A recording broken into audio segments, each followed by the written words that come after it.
Stage 2. Go. Flight directors go for launch.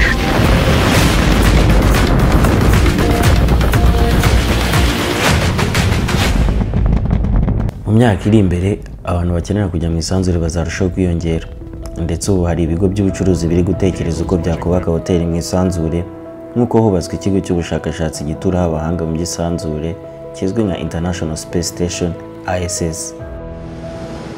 Hello, I'm Sunny Williams. I'm up here on the International Space Station. So this is Node 2.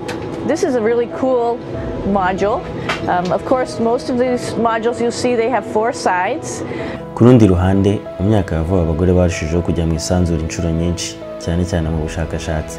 Mu 1992 nibwo bwa mbere mu isanzure hagiye umugore n'umugabo.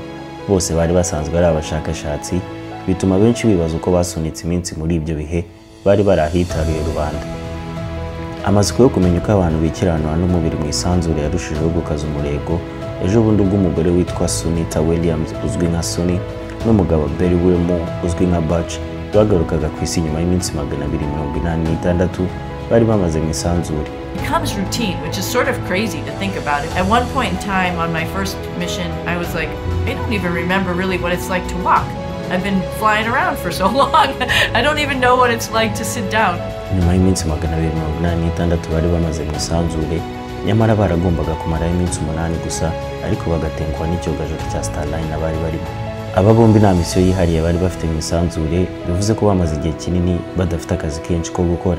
Nubwo nta rukundo ruri hagati yabo, benshi bakomeje kwibaza niba hari ukuntu baba barigenje, cyane ko bamaze igihe kinini cyane bari kumwe, kandi n'ubundi 60% by'abantu bagirana umubano wihariye cyangwa bakifuza kugirana umubano wihariye nabo bakorana, nk'uko ubushakashatsi bwagiye bubyerekana.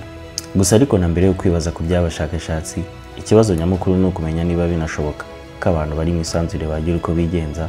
Iyi ni ingingo ikigo cya Amerika gishinzwe iby'isanzure NASA cyakunze kutavugaho cyane, ndetse amakuru avuga ko bibujijwe ku bakozi bacyo kuvuga ku bijyanye n'imibonano mpuzabitsina mu isanzure.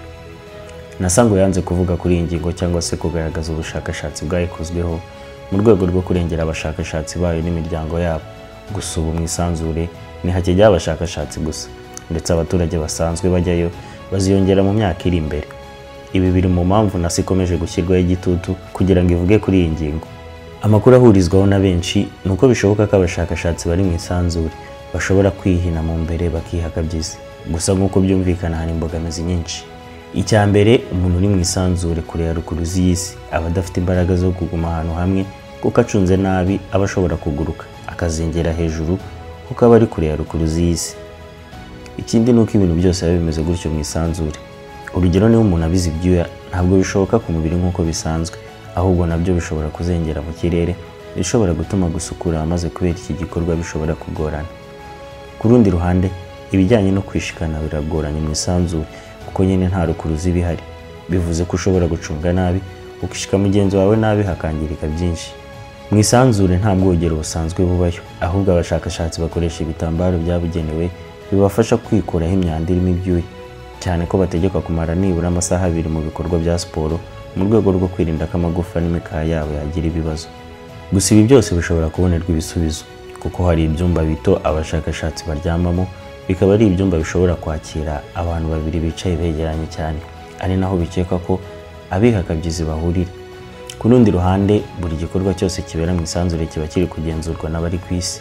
Umushakashatsi uri mu isanzure abacungirwa hafi, ku buryo niyamiza amacandwe bimenyekana ku isi. Ubwo sinshaka kuvuga ibyo kwiherera n'ibindi. Muri make, niyo hagize ujya imbere akagira uko yigenza, icyo gikorwa nacyo kiba kiri kumvikana mu ikoranabuhanga ry'abari ku isi. Andi makuru avuga ko kandi hari igihe kigeze kubaho abashakashatsi bari mu isanzure bakikinisha. Umwe mu bashakashatsi yanditse igitabo yise Riding Rockets, aho asobanura uburyo mu ijoro rye rya mbere ari mu isanzure yakangutse agasanga igitsina cye cyafashe umurego ku rwego rudasanzwe, ndetse ngo binarenze uko byajyaga bimugendekera ari ku isi. Gusa abashakashatsi mu by'ubuzima bagaragaza ko ibi bidakunze kumara igihe kirekire, kuko uko umuntu atinda mu isanzure ari nako amagufa ye n'imikaya ye bitakaza ubushobozi, bikagenda byoroha cyane. Muri make, gutera akabariro mu isanzure bishobora gukurura ibyago ku buzima bw'abari mu gikorwa mu gihe hatabaye kwigengesera gukomeye. Icyakora nanone burya ngo ni byiza kwigira ku nyamaswa. Umushakashatsi mu isanzure Umudage Walter yigeze kuvuga ko mu gihe mu isanzure hari abantu barenze babiri bashobora gufashanya muri icyo gikorwa, umuntu wa gatatu agafasha abandi babiri kwihakabyizi abegeranya kugira ngo badatandukana cyane, neza nk'uko amafi ya dolphins abigenza. Humura rero, umunsi abantu twatangiye kwimukira kuri Mars nk'uko Elon Musk ahora birota, ushobora kuzaba uri kumwe n'uwawe, mwarambirwa n'urugendo rurerure, mugasaba akanya, mukegera hirya gato, mukagira uko mwigenza. Ni ugusenga Imana, ikoranabuhanga rikazarushaho kunoza iby'iki gikorwa.